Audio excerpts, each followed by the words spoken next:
رزق کے قاسم ہو تم سے ملا جو ملا تم پہ کروڑوں درود. جو بھی ملے گا جو بھی ملا ہے حضور کے در سے ملا ہے.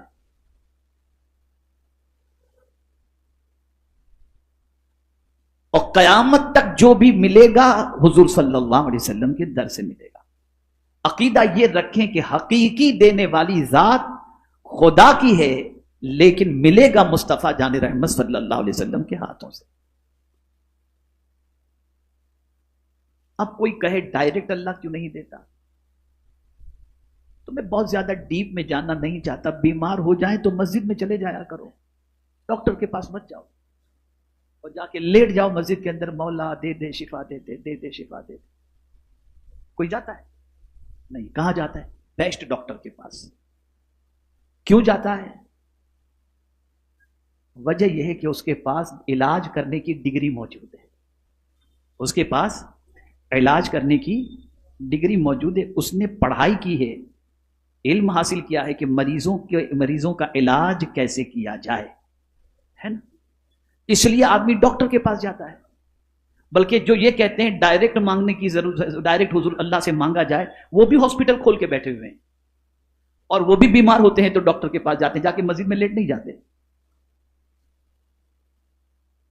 تو میں ایک سوال آپ سے پوچھنا چاہتا ہوں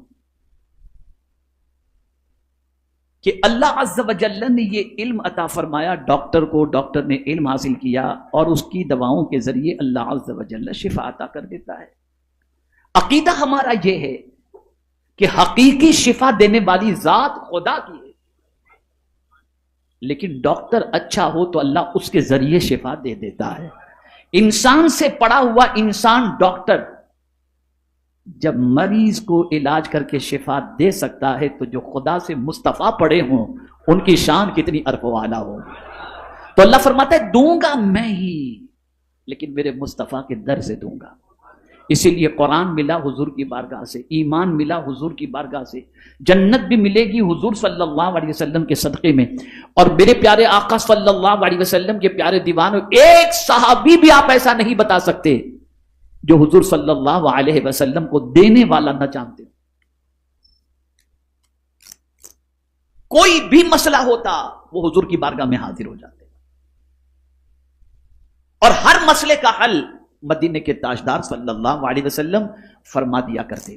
اب حضور صلی اللہ علیہ وسلم کی بارگاہ سے ہمیں کیا کیا ملا اور حضور کیا کیا دیتے ہیں، کہاں کہاں دیتے ہیں. تو سنو، حضور دنیا میں بھی دیتے ہیں، حضور قبر میں بھی دیتے ہیں، اور حضور محشر میں بھی عطا فرمائیں گے، حضور میزان پر بھی عطا فرمائیں گے، حضور پل صراط پر بھی عطا فرمائیں گے، اور حضور صلی اللہ علیہ وسلم حوض کوثر پر بھی عطا فرمائیں گے، اور حضور صلی اللہ علیہ وسلم جنت بھی عطا فرمائیں گے. آئیے اب دلیل آپ سماعت کر لیں. حضور نے یہ نہیں کہا کہ مجھ سے صرف مسئلہ پوچھو میں وہی بتاؤں گا، نہ، انما انا قاسم، میں ہی بانٹنے والا ہوں، واللہ یعطی، اور اللہ ہی دینے والا ہے. جو جو اللہ دیتا ہے وہ مصطفیٰ بانٹتے نظر آتے ہیں. اب آئیے میرے پیارے آقا صلی اللہ علیہ وسلم کے پیارے دیوانوں، تھوڑا سا سمجھیں. حضرت انس بن مالک رضی اللہ تعالیٰ عنہ سے روایت ہے کہ ایک انصاری نبی اکرم صلی اللہ علیہ وسلم کے پاس مانگنے کے لیے آئے. حضور صلی اللہ علیہ وسلم نے پوچھا کیا تمہارے گھر میں کچھ نہیں ہے؟ بولا کیوں نہیں، ایک کمبل ہے جس میں سے ہم کچھ اوڑھتے ہیں اور کچھ بچھا لیتے ہیں، اور ایک پیالہ ہے جس میں ہم پانی پیتے ہیں. حضور صلی اللہ علیہ وسلم نے فرمایا دونوں میرے پاس لاؤ، کمبل بھی اور پیالہ بھی. چنانچہ وہ انہیں آپ کے پاس لے آیا. رسول اللہ صلی اللہ علیہ وسلم نے ان دونوں کو اپنے ہاتھ میں لیا اور فرمایا یہ دونوں کون خریدے گا؟ آکشن کیا حضور. ایک آدمی بولا انہیں میں 1 درہم میں خرید لیتا ہوں. حضور صلی اللہ علیہ وسلم نے پوچھا 1 درہم سے زیادہ کون دے رہا ہے؟ آکشن میں ایسے ہی ہوتا ہے نا، ایک بولی لگتی ہے نا، ایسی بولی لگ رہی ہے. 2 بار یا 3 بار تو ایک شخص بولا میں انہیں 2 درہم میں خریدتا ہوں. حضور صلی اللہ علیہ وسلم نے اسے وہ دونوں چیزیں دے دی. توجہ چاہوں گا، انصار جو حضور سے مانگنے کے لیے آئے، مانگنے کے لیے کیا مانگنے کے لیے آئے؟ کچھ کھانا پانی مانگنے کے لیے آئے. تو حضور صلی اللہ علیہ وسلم نے کیا فرمایا؟ تمہارے پاس کچھ ہے؟ تو کہا ایک کمبل ہے جسے بچھاتے بھی اور اوڑھتے بھی ہیں، اور ایک پیالہ ہے جس میں پیتے ہیں۔ سرکار صلی اللہ علیہ وسلم نے دونوں منگوایا اور دونوں کا آکشن کیا، اور آکشن کے اندر وہ دونوں چیزیں 2 درہم کے اندر فروخت ہو گئی۔ آقا کریم صلی اللہ علیہ وسلم نے یہ دونوں درہم اس انصاری کو دیے، اور دے کر حضور نے فرمایا ان میں سے 1 درہم کا غلہ خرید کر اپنے گھر میں ڈال دو، اور 1 درہم کی کلہاڑی لے آؤ۔ وہ کلہاڑی لے کر آیا تو حضور صلی اللہ علیہ وسلم نے اپنے ہاتھ سے اس میں ایک لکڑی ٹھونک دی اور فرمایا جاؤ لکڑیاں کاٹ کر لاؤ اور بیچو، اور 15 دن تک میں تمہیں یہاں نہ دیکھوں۔ چنانچہ وہ شخص گیا، لکڑیاں کاٹ کر لاتا اور بیچتا رہا، پھر آیا اور 10 درہم کما چکا تھا۔ اس نے کچھ کپڑا خریدا اور کچھ غلہ۔ رسول اللہ صلی اللہ علیہ وسلم نے فرمایا یہ تمہارے لیے بہتر ہے اس سے کہ قیامت کے دن مانگنے کی وجہ سے تمہارے چہرے میں کوئی داغ ہو۔ مانگنا صرف 3 قسم کے لوگوں کے لیے درست ہے، ایک تو جو وہ نہایت محتاج ہو، خاک میں لوٹتا ہو، دوسرے وہ جس کے گھر پر گھبرا دینے والی بھاری قرضے کا بوجھ ہو، تیسرے وہ جس پر خون کی دیت لازم ہو اور وہ دیت ادا نہ کر سکتا ہو، اس کے لیے وہ سوال کرے۔ یہاں حضور نے 3 باتیں بتا دی، مانگ کون سکتا ہے، لیکن آنے والا آیا تھا کچھ مانگنے کے لیے۔ ایک ٹائم کا غلہ مانگنے آیا، ایک ٹائم کی خوراک مانگنے آیا، اور حضور نے اس مانگنے والے کو ایسا طریقہ بتا دیا کہ وہ لینے والا دینے والا بن گیا، دینے والا بن گیا۔ میرے پیارے آقا صلی اللہ علیہ وسلم کے پیارے دیوانوں، حضور دنیا میں بھی کام آتے ہیں اور ایسے کام آتے ہیں کہ اللہ اکبر۔ میرے پیارے آقا صلی اللہ تعالی علیہ وسلم کے پیارے دیوانوں، رسول رحمت صلی اللہ تعالی علیہ وسلم دنیا میں کس طریقے سے کام آتے ہیں۔ حضرت ثوبان فرماتے ہیں ایک مرتبہ حضور صلی اللہ علیہ وسلم حضرت خاتون جنت رضی اللہ تعالی عنہا کے یہاں تشریف لے گئے، میں بھی حضور صلی اللہ علیہ وسلم کے ہمراہ تھا۔ سیدہ نے اپنے گلے سے سونے کی ایک زنجیر اتاری اور حضور صلی اللہ علیہ وسلم کی خدمت میں پیش کر کے کہا یہ علی مرتضیٰ نے مجھے تحفہ دیا ہے۔ حضور صلی اللہ علیہ وسلم نے فرمایا اے فاطمہ کیا تجھے یہ اچھا لگتا ہے کہ لوگ کہیں کہ فاطمہ بنت محمد کے ہاتھوں میں جہنم کی ایک زنجیر ہے؟ یہ فرما کر حضور صلی اللہ علیہ وسلم تشریف لے گئے اور وہاں نہ بیٹھے۔ حضرت فاطمہ رضی اللہ تعالیٰ عنہ نے اسی وقت اس زنجیر کو فروخت کر دیا اور جو قیمت وصول ہوئی اس سے ایک غلام خرید کر آزاد کر دیا۔ جب حضور صلی اللہ علیہ وسلم کو یہ خبر پہنچی تو آقا کریم صلی اللہ علیہ وسلم نے فرمایا الحمدللہ الذی نجا فاطمہ من النار، تمام تعریفیں اللہ کے لیے جس نے فاطمہ رضی اللہ تعالی عنہا کو دوزخ کی چیز سے بچا لیا۔ یعنی یہاں پر آپ یہ اچھی طریقے سے سمجھیں کہ سونا عورتوں کے لیے جائز ہے، سونے کی مقدار بھی کہ اتنی ہی مقدار کے اندر ہو، اتنی ہی کوانٹٹی میں عورت سونا استعمال کر سکتی ہے، ایسا نہیں، سونا خرید سکتی ہے، پہن سکتی ہے، عورتوں کے لیے حلال ہے۔ لیکن حضور صلی اللہ علیہ وسلم نے اپنی لخت جگر کو اس چیز کے استعمال کے حوالے سے یہ کیوں فرمایا؟ وجہ کیا تھی جانتے ہیں؟ وجہ سب سے بڑی یہ تھی اگر میری امت کی کوئی غریب بندی اگر اپنے باپ سے کہے اور یہ سوچے کہ اس کے شوہر نے اس کو تحفہ دیا ہے اور وہ زنجیر لے کر حضور کی بارگاہ میں اپنے باپ کے پاس حاضر ہو، اور کوئی بچی ایسی ہو جس کا شوہر نہ سونا خرید کر دے سکتا ہے اور نہ اس کا باپ اتنا مال رکھتا ہے کہ اپنی بچی کو سونا دے سکے، تو آپ جانتے ہیں وہ بچی دل میں حسرت لے کر کے بیٹھی رہے گی کاش میرا شوہر مالدار ہوتا، مجھے سونا لا کر کے دیتا، میں بھی اپنے باپ کو جا کر بتا دی کہ میرے شوہر نے مجھے یہ دیا ہے۔ تو حضور صلی اللہ علیہ وسلم نے قیامت تک آنے والے ہر باپ کو یہ درس دیا اور یہ آسانیاں پیدا فرمائیں اور ساتھ ہی ساتھ انہیں تسلی دے دی کہ اگر تمہارا کوئی داماد تمہاری بیٹی کو سونا نہیں دیتا تو غم نہ کرو، اس لیے کہ سونا ہونا بہت اچھی بات نہیں ہے، بیوی کو سونا پہنانا بہت اچھی بات بھی اگر ہوتی تو میں اپنی بیٹی کے لیے اسے اچھا سمجھتا۔ لیکن سنو اے میرے محبوب صلی اللہ علیہ وسلم کے دیوانوں، آقا اپنے غلام کو تسلی دے کر اس جملے کے ذریعے یہ بتانا چاہتے ہیں کہ جس کے پاس سونا نہیں ہے وہ عورت غم نہ کرے، اللہ تعالیٰ سونے کو راہ خدا میں خرچ کرنے کی بنیاد پر جہنم سے چھٹکارے کا مزدہ فضا عطا فرماتا ہے۔ سونا عورتوں کے لیے جائز ہے، آپ دلائیں، منع نہیں، بالکل منع۔ لیکن حضور صلی اللہ علیہ وسلم چونکہ پوری دنیا کے لیے نمونہ بن کر کے آئے تھے، پوری دنیا کے لیے آئیڈیل بن کر کے آئے تھے، اور پیغمبر رحمت صلی اللہ تعالی علیہ وسلم آپ جانتے ہیں اپنے بچوں کے حق میں کیا پسند کرتے تھے؟ بہت سادگی والی زندگی، بہت سمپل۔ آپ سوچیں کیا دیا خاتون جنت کو سرکار صلی اللہ علیہ وسلم نے؟ مولا علی کرم اللہ تعالی وجہہ الکریم خاتون جنت سے فرماتے ہیں فاطمہ تمہارے ہاتھوں میں کام کر کے جو چھالے پڑ چکے ہیں نا، جاؤ حضور صلی اللہ علیہ وسلم کی بارگاہ میں جا کر کے تمہارے یہ ہاتھ دکھاؤ اور گزارش کرو کہ کوئی خادمہ تمہیں دے دیں تاکہ تمہارے گھر کے کاموں میں تمہارا ہاتھ بٹائے، جس کی وجہ سے تمہیں تھوڑا سا سکون ہو جائے۔ سرکار دے سکتے تھے، مالک کونین ہے۔ بیٹی جب پہنچی اپنے والد کے پاس، یعنی سیدۃ النساء رسول اعظم صلی اللہ علیہ وسلم کے پاس پہنچی اور اپنے ہاتھ دکھائے اور عرض کیا، ابا جان گھر کا کام کرتے کرتے ہاتھ میں چھالے پڑ چکے ہیں، کوئی کنیز مجھے بھی مل جائے جس سے میرے گھر کے کام کے اندر وہ ہاتھ بٹائے۔ سرکار نے فرمایا، کیا میں کنیز سے بہتر چیز تجھے نہ دے دوں؟ کنیز سے بہتر چیز تجھے نہ دے دوں؟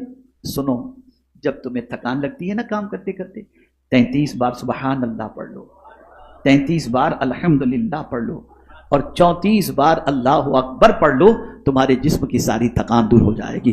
میں کہتا ہوں اگر رحمت عالم صلی اللہ علیہ وسلم چاہتے تو اپنی بیٹی کو جنت سے حور خدمت کے اندر پیش کر سکتے تھے، لیکن آقا جانتے تھے کہ میرا کوئی غریب امتی اگر اس کی بیٹی اپنے ہاتھوں سے گھر کا کام کرتی ہوگی اور وہ آ کر اپنے باپ سے کوئی کنیز اور کوئی کام والی مانگے گی اور وہ نہیں دے سکے گا، تو ہو سکتا ہے کوئی بیٹی اپنے باپ سے کہے تم میرے آقا کی سنت پر عمل نہیں کرتے، حضور نے تو اپنی بیٹی کو خادمہ دی تھی تم نہیں دیتے۔ تو آقا نے وہ طریقہ اپنایا کہ جو غریب امتی بھی اپنانا چاہے تو اپنا سکتا ہے۔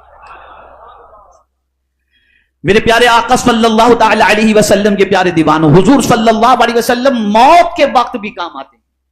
اسی لیے آدمی شعر پڑھتا ہے، نہ جاں کنی کے وقت آنا، چہرے انور دکھانا۔ تو پتا چلا، اور جاں کنی کا وقت، روح کے نکلنے کا وقت کتنا سخت ہوتا ہے آپ جانتے ہیں۔ اللہ اکبر، خود رسول اعظم صلی اللہ علیہ وسلم دعا کرتے، اللہم حبن علی سکرات الموت۔ کسی کے جسم پر 360 تلوار کی ضربیں لگائی جائیں تب بھی اتنی تکلیف نہیں ہوتی جتنی جسم سے روح نکلتے وقت تکلیف ہوتی ہے۔ اس موت کے وقت کون کام آتا ہے؟ کون کام آتا ہے؟ تو حضرت انس سے مروی ہے رضی اللہ تعالیٰ عنہ، ایک یہودی لڑکا حضور صلی اللہ علیہ وسلم کے لیے، یہودی مسلمان نہیں ہے، یہودی لڑکا حضور صلی اللہ علیہ وسلم کے لیے وضو کا پانی رکھا کرتا اور آپ کی نالین شریف لا کر رکھ دیتا۔ وہ بیمار ہو گیا، نبی اکرم صلی اللہ علیہ وسلم اس کی عیادت کے لیے تشریف لے گئے۔ اس وقت اس کا باپ اس کے سرہانے بیٹھا ہوا تھا، باپ بھی یہودی تھا، بیٹا بھی یہودی تھا۔ میں تو کبھی کبھی سوچتا ہوں کہ کیا شان ہے میرے آقا کی کہ خدمت کرنے والے صرف مسلمان ہی نہیں ہوتے تھے، یہودی بھی حضور کی خدمت کرتے، اور اس بچے کی قسمت پر قربان جو بچہ حضور کی خدمت کیا کرتا تھا۔ اب وہ بچہ بیمار ہوا، حضور صلی اللہ علیہ وسلم اس کی عیادت کے لیے تشریف لے گئے۔ اس وقت اس کا باپ اس کے سرہانے بیٹھا تھا۔ آقا کریم صلی اللہ علیہ وسلم نے اس بچے سے فرمایا، کہہ لا الہ الا اللہ۔ تو اس نے اپنے باپ کی طرف دیکھا، چونکہ جانتا تھا کہ باپ یہودی، میں کلمہ پڑھوں گا تو میرا باپ ناراض ہو جائے گا، اور حضور نے جب کلمہ پڑھنے کے لیے کہا تو اس نے اپنے باپ کی طرف دیکھا، باپ کو خاموش دیکھ کر خود بھی خاموش ہو گیا، کلمہ نہیں پڑھا۔ حضور صلی اللہ علیہ وسلم نے دوبارہ یہی فرمایا، اس نے پھر اپنے باپ کی طرف دیکھا تو اس کے باپ نے کہا، ابو القاسم کی بات مان لو۔ ابو القاسم حضور کی کنیت تھی، ابو القاسم کی بات مان لو۔ اس لڑکے نے پڑھ لیا، اشہد ان لا الہ الا اللہ واشہد ان محمدن عبدہ ورسولہ۔ حضور صلی اللہ علیہ وسلم وہاں سے یہ فرماتے ہوئے اٹھے، اللہ کا شکر ہے، توجہ چاہوں گا جملے پر توجہ، حضور کے ارشاد پر توجہ، اللہ کا شکر ہے جس نے میری وجہ سے اسے جہنم سے بچا دیا، جس نے میری وجہ سے اسے جہنم سے بچا دیا۔ پتہ چلا اللہ کے رسول صلی اللہ تعالی علیہ وسلم کی ذات وہ ذات ہے جس کی وجہ سے اللہ تعالیٰ بندوں کو جہنم سے بچاتا ہے۔ میرے پیارے آقا صلی اللہ تعالی علیہ وسلم کے پیارے دیوانوں، بہت سارے ایسے ارشادات ہیں جس کے ذریعے میں آپ کو بتا سکتا ہوں، اور اسی طریقے سے ایک روایت ہے کہ وہ لڑکا اسی وقت مر گیا، حضور صلی اللہ علیہ وسلم نے اپنے ہاتھ سے غسل دیا اور کفن پہنایا۔ توجہ چاہوں گا، آپ سوچئے، غسل بھی دیا، کفن بھی پہنایا، پھر اپنے ہاتھ سے دفن فرمایا۔ جب حضور صلی اللہ علیہ وسلم اس کے جنازے کے ساتھ چلے تو پنجوں کے بل چلتے تھے، پورا قدم زمین پر نہیں رکھتے تھے۔ صحابہ کرام رضوان اللہ تعالی علیہم اجمعین نے اس کی وجہ پوچھی تو فرمایا، آسمان سے اس قدر فرشتے کثیر تعداد میں آئے ہیں کہ مجھے پورا پاؤں زمین پر رکھنے کی جگہ ہی۔ تو ایک یہودی بچے کو اسلام کی دولت کس کی وجہ سے ملی؟ بولیے، کب اسے کام آئے حضور؟ موت کے وقت۔ موت کے وقت پتا چلا مصطفیٰ جان رحمت صلی اللہ علیہ وسلم موت کے وقت کام آتے ہیں۔ اب ایک سوال میں آپ سے پوچھتا ہوں، ہم دنیا میں ہر اس شخص سے اپنے تعلق کو بنانے کی کوشش کرتے ہیں جو ان شارٹ اگر میں کہوں جو تکلیف میں کام آئے، ہے نا بھائی؟ جواب دیں، ایسا کرتے ہیں نا؟ جو تکلیف میں کام آئے اس سے ہم تعلقات بنانے کی کوشش کرتے ہیں، اس سے تعلق بنا کے رکھو، یہ تکلیف میں کام آئے گا. لیکن کبھی کبھی ایسا ہوتا ہے جس پر ہم بھروسہ کرتے ہیں وہی تکلیف میں آ جاتا ہے. لیکن صحابہ بڑے ہوشیار تھے، بہت عقل مند تھے، وہ کسی سے حضور سے زیادہ تعلق بنا کر رکھتے ہی نہیں تھے. سب سے زیادہ انہوں نے حضور صلی اللہ علیہ وسلم سے تعلق بنا کے رکھا تھا، اس لیے کہ وہ جانتے تھے جہاں کوئی کام نہیں آئے گا وہاں مصطفیٰ پیارے کام آ جائیں گے. میں آپ کو مثال کے ذریعے بتاؤں، ماں کب تک کام آئے گی؟ جب تک وہ کام آنے کے لائق ہے. بوڑھی ہو جائے گی تو آپ خود اس کی خدمت کر کے آپ سوچیں گے کہ میں اس کے کام آ جاؤں. مرنے کے بعد ماں قبر میں نہیں جاتی، باپ قبر میں کام نہیں آتا. تو اب سوال یہ پیدا ہوتا ہے قبر میں آتا کون ہے؟ مصطفیٰ جان رحمت صلی اللہ علیہ وسلم. اے رسول اعظم صلی اللہ علیہ وسلم کے پیارے دیوانوں، اسی لیے اعلیٰ حضرت عظیم البرکت امام عشق و محبت کہتے ہیں انہیں جانا انہیں مانا، نہ رکھا غیر سے کام، للہ الحمد میں دنیا سے مسلمان گیا. میرے پیارے آقا صلی اللہ تعالی علیہ وسلم کے پیارے دیوانوں، رسول رحمت صلی اللہ علیہ وسلم قبر میں بھی کام آتے ہیں. آئیے میں آپ کو بتاؤں، حضرت جابر ابن عبداللہ رضی اللہ تعالیٰ عنہ سے روایت ہے کہ جب حضرت سعد ابن معاذ رضی اللہ تعالیٰ عنہ کو دفن کیا گیا تو رسول اعظم صلی اللہ علیہ وسلم نے سبحان اللہ فرمایا، پھر اللہ اکبر کہا، اور لوگوں نے بھی کہا. لوگوں نے عرض کی یا رسول اللہ صلی اللہ علیہ وسلم آپ نے تسبیح کیوں پڑھی، آپ نے تکبیر کیوں پڑھی؟ ارشاد فرمایا اس نیک بندے پر اس کی قبر تنگ ہو گئی تھی تو اللہ نے اس کی قبر کو تسبیح اور تکبیر کی وجہ سے کشادہ کر دیا. کون تکبیر پڑھا، کون تسبیح کیا؟ رسول اعظم. پتا چلا جہاں قبر کے اندر ماں کام نہیں آتی وہاں مصطفیٰ پیارے کام آتے ہوئے نظر آتے ہیں.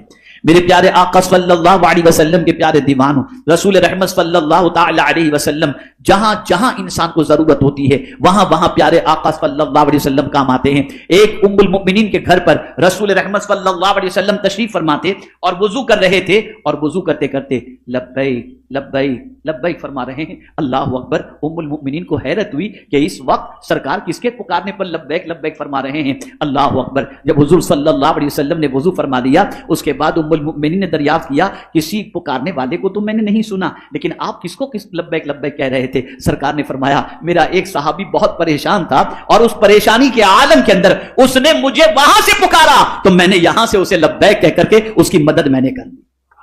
میرے پیارے آقا صلی اللہ علیہ وسلم کے پیارے دیوانوں، بخاری شریف میں حدیث ہے کہ حضور صلی اللہ علیہ وسلم ایک دراز گوش پر سوار ہو کر جا رہے تھے، سامنے دو قبریں نمودار ہوئیں. دراز گوش دو پاؤں سے کھڑا ہو گیا، یعنی بڑے کان والا جس پر حضور صلی اللہ علیہ وسلم سوار تھے، وہ جب دو قبروں کے قریب سے جب سرکار صلی اللہ علیہ وسلم جس جانور پر سوار تھے اس سے گزرے تو وہ جانور جو ہے اپنے دو پاؤں کے بل پہ کھڑا ہو گیا. آقا کریم صلی اللہ علیہ وسلم اتر پڑے اور فرمایا ان قبروں والوں پر عذاب ہو رہا ہے. یہ کہاں کی حدیث ہے، کون سی کتاب کی؟ بولیے. جو کہتے ہیں پیٹھ پیچھے کا علم نہیں، میں ان سے پوچھتا ہوں قبر کے اندر کس پر کیا عذاب ہو رہا ہے وہ بھی حضور قبر کے اوپر سے دیکھ رہے ہیں. اندر والے کا حال حضور جانتے ہیں. اور رسول اعظم صلی اللہ علیہ وسلم نے فرمایا ان قبر والوں پر عذاب ہو رہا ہے، جسے دیکھ کر خچر گھبرا گیا. اللہ اکبر. مجھے حیرت ہوتی ہے کہ جس خچر پر حضور سوار تھے وہ خچر بھی کتنا طاقتور تھا اور حضور کے قدموں سے اس کو بھی کتنا پاور مل گیا کہ وہ بھی قبر والوں کے عذاب کو محسوس کر رہا تھا. تو سرکار صلی اللہ علیہ وسلم نے فرمایا خچر گھبرا گیا. میرے آقا صلی اللہ تعالی علیہ وسلم اللہ اکبر. رسول اعظم صلی اللہ علیہ وسلم اترے اور اتر کر کے سرکار صلی اللہ علیہ وسلم نے ارشاد فرمایا کہ ان میں کے ایک تو اونٹوں کا چرواہا تھا جو اونٹوں کے پیشاب کے چھینٹوں سے نہ بچتا تھا، اور دوسرا چگل خور تھا، اس لیے عذاب میں گرفتار ہوئے. یہ فرما کر کھجور کی ایک شاخ دو چینے فرما کر دونوں پر گاڑ دیں اور فرمایا کہ یہ جب تک تر رہیں گی اللہ تعالیٰ ان کے عذاب میں تخفیف فرمائے گا. اب آپ دیکھیں حضور یہ بھی بتا رہے ہیں کہ قبر والوں پر عذاب کس وجہ سے ہو رہا ہے. ایک پر عذاب اس لیے ہو رہا تھا کہ وہ پیشاب کے چھینٹوں سے نہیں بچتا تھا، اور ایک پر عذاب اس لیے ہو رہا تھا کہ وہ چگل خور تھا. چگل خور کسے کہتے ہیں؟ یہاں کی وہاں، وہاں کی آگ لگانے والا. اس سے ملا تو اس کی طرف، اس سے ملا تو اس کی طرف. اس کو تو اتنا سخت عذاب اس کا فرمایا گیا کہ پوری ایک سورت نازل کی گئی سورہ ہمزہ کے نام سے. ویل لکل ہمزۃ لمزہ. بہت سخت گناہ ہے چگل خوری. بہت سخت گناہ ہے. تو چغل خوری کی وجہ سے عذاب میں گرفتار تھا. اب یہ دونوں جو عذاب میں گرفتار تھے کس کی وجہ سے عذاب سے بچے؟ عذاب میں کیسے تخفیف ہو گئی؟ تو میرے آقا صلی اللہ علیہ وسلم نے ایک کھجور کی شاخ کے 2 ٹکڑے کیے اور دونوں پہ ایک ایک رکھ دیا, اور پھر حضور نے فرمایا جب تک یہ تر رہیں گی اللہ تعالیٰ ان کے عذاب میں تخفیف فرمائے گا. پتہ یہ چلا رسول اعظم صلی اللہ تعالی علیہ وسلم کے صدقے میں اللہ عز و جل قبر والوں پر بھی راحت فرماتا ہے. میرے پیارے آقا صلی اللہ تعالی علیہ وسلم کے پیارے دیوانوں, اسی طریقے سے آپ دیکھیں رسول اعظم صلی اللہ علیہ وسلم حشر میں بھی کام آئیں گے. حضرت انس رضی اللہ تعالیٰ عنہ سے روایت ہے کہ میں نے رسول اللہ صلی اللہ علیہ وسلم سے عرض کی میرے لیے خاص طور پر سفارش فرمائیں. حضور صلی اللہ علیہ وسلم نے فرمایا اچھا میں سفارش کروں گا. میں نے عرض کی یا رسول اللہ میں آپ کو کہاں تلاش کروں؟ قیامت کے دن, یعنی قیامت میری سفارش کرنا. عرض کرتے ہیں حضور میں آپ کو کہاں تلاش کروں؟ حضور صلی اللہ علیہ وسلم نے فرمایا ابتدا میں تم مجھ کو پل صراط پر تلاش کرنا, یعنی قیامت کے دن جب تجھے مجھے تلاش کرنا ہو تو میں تیری سفارش کروں گا, لیکن مجھے تجھے تلاش کرنا ہو تو کہاں تلاش کرنا؟ تو سرکار صلی اللہ علیہ وسلم فرماتے ہیں پل صراط پر تلاش کرنا. میں نے عرض کی اگر پل صراط پر نہ ملیں تو؟ فرمایا میزان پر. میں نے عرض کی اگر میزان پر بھی نہ ملیں تو؟ فرمایا پھر میں حوض کوثر پر ملوں گا, ان جگہوں کو نہ چھوڑوں گا. اب میں آپ سے پوچھنا چاہتا ہوں اے رسول اعظم صلی اللہ علیہ وسلم کے دیوانوں, پل صراط جو بال سے زیادہ باریک اور تلوار سے زیادہ تیز جس سے ہر ایک کو گزرنا ہے, اللہ اکبر, میرے پیارے آقا صلی اللہ تعالی علیہ وسلم کے پیارے دیوانوں, آپ جانتے ہیں ایک بندہ جب پل صراط پر قدم رکھے گا تو اس کی پوزیشن یہ ہوگی یا تو ٹکڑے ہو کر جہنم میں گرے گا یا لڑکھڑاتا ہوگا, ایک عجیب کیفیت ہوگی. آپ اندازہ لگائیں جو پل صراط بال سے زیادہ باریک اور تلوار سے زیادہ تیز جس پر سے گزرنا ہے, آپ سوچیں کتنا سخت ترین وہ بریج ہوگا. اور ایسا نہیں ہے کہ کوئی سوچے میں نہیں گزروں گا, نہیں, ہر ایک کو گزرنا ہے. لیکن سرکار نے فرمایا کہ مجھے تلاش کرنا ہو تو پل صراط پر تلاش کرنا. اللہ اکبر, وہاں حضور کیا کر رہے ہوں گے؟ تو جانتے ہیں اعلیٰ حضرت عظیم البرکت امام عشق و محبت کہتے ہیں سنو, جب حضور کا امتی پل صراط پر قدم رکھے گا تو سرکار پل صراط کے کنارے پر کھڑے ہو کر اللہ کی بارگاہ میں عرض کریں گے رب سلم رب سلم رب سلم, اے اللہ میری امت کو سلامتی سے گزار دے, میری امت کو سلامتی سے گزار دے. وہاں کوئی کام نہیں آئے گا, لیکن اگر کوئی کام آئے گا تو مدینے کے تاجدار کام آئیں گے. اسی کو اعلیٰ حضرت کہتے ہیں رضا پل سے اب وجد کرتے گزریے کہ ہے رب سلم صدائے محمد صلی اللہ علیہ وسلم. میزان پر 2 باتیں عرض کر کے میں اپنی گفتگو کو ختم کرتا ہوں.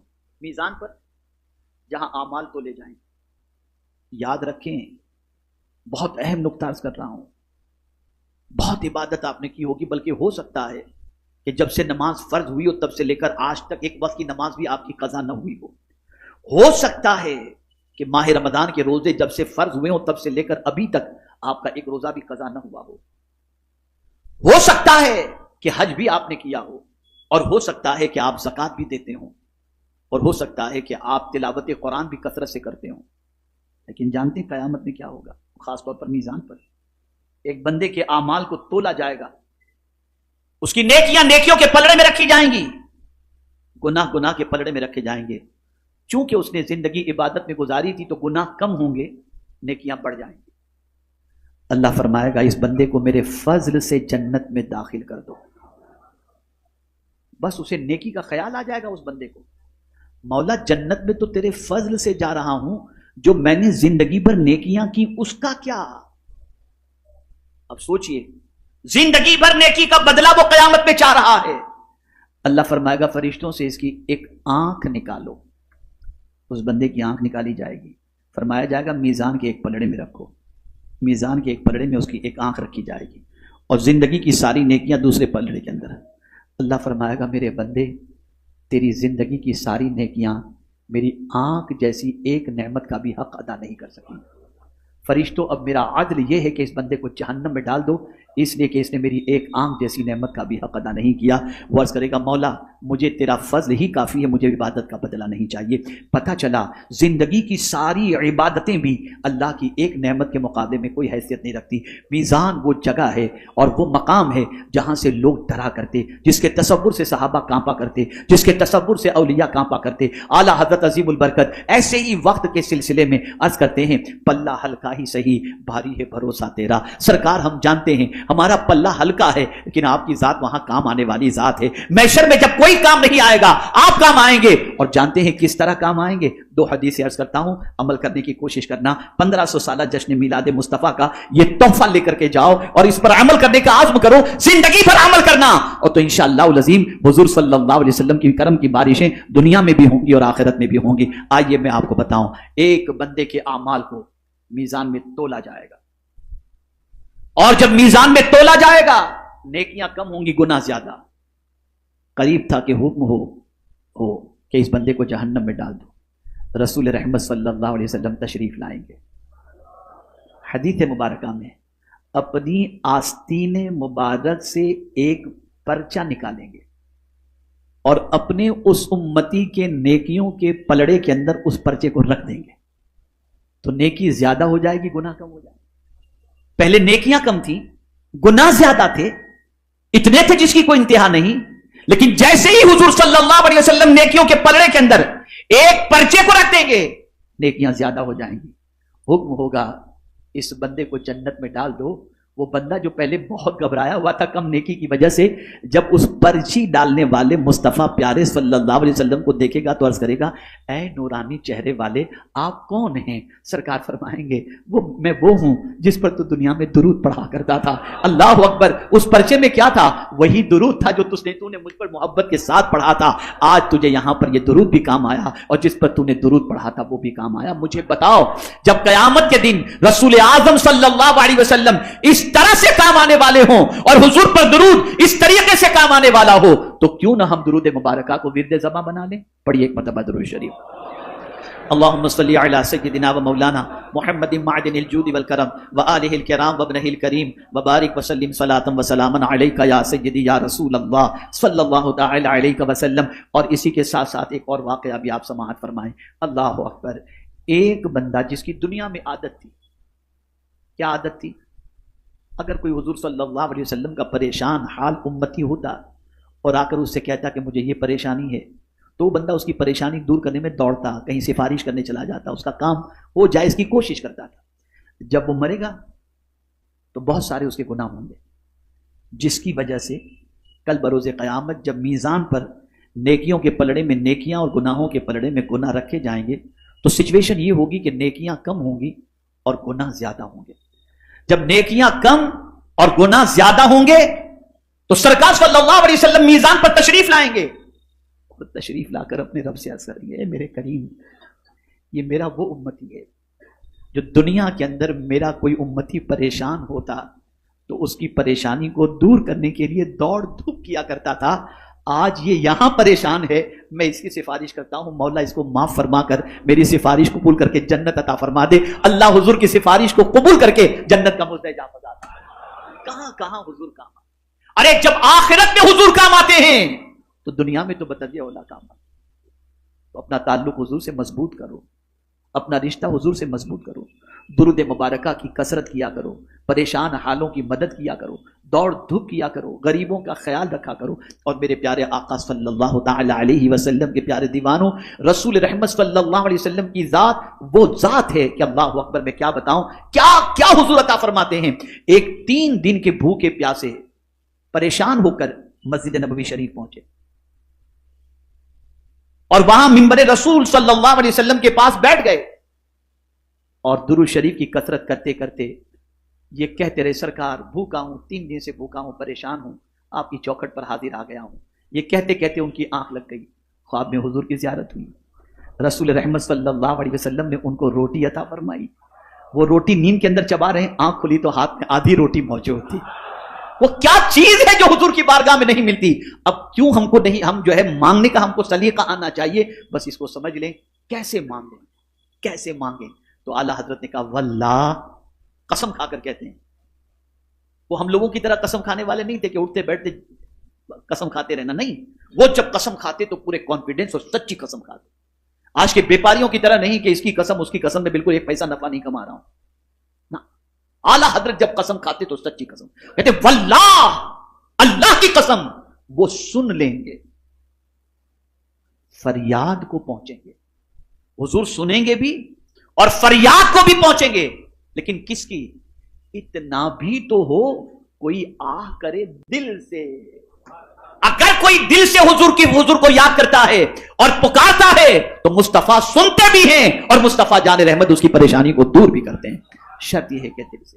حضور یہاں بھی کام آتے ہیں, قبر میں بھی کام آئیں گے, محشر میں بھی کام آئیں گے. قیامت تک جو ملے گا حضور کے در سے ملے گا. جب رب حضور کے در سے ملتا ہے تو سب بھی حضور کے در سے ملے گا. تو اے رسول اعظم صلی اللہ علیہ وسلم کے دیوانوں, آقا کریم صلی اللہ علیہ وسلم سے صحابہ دنیا بھی مانگتے تھے, آخرت بھی مانگتے تھے, جنت بھی مانگتے تھے, اور حد تو یہ ہے جنت میں حضور کا ساتھ بھی مانگتے تھے اور حضور سب کو عطا فرماتے تھے. اللہ تعالیٰ میلاد مصطفیٰ صلی اللہ علیہ وسلم کی برکت سے پوری دنیا کے مسلمانوں کی بگڑی کو بنا دے اور پوری دنیا کے مسلمانوں کی جائز تمناؤں کو پوری فرمائے. جو جس مصیبت میں